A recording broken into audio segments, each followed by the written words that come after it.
I've always liked music, writing and singing, so when I saw the little pamphlet advertising a free songwriting workshop, I immediately took up the opportunity. Through the songwriting workshop, I got to meet interesting people with various talents and stories to tell. Songwriting is about expressing ourselves, and to express ourselves through lyrics and music about the local community is great.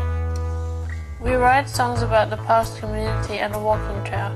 The songs we write are based on what we observed and felt when we walked along it. The walking trail starts from the past community centre and ends at Ridley Grove Primary School. There are a series of artworks along the walking trail.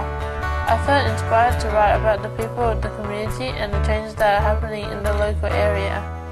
Getting people involved in the arts enriches the cultures of the local community in a positive way, which is exciting and brings us closer together.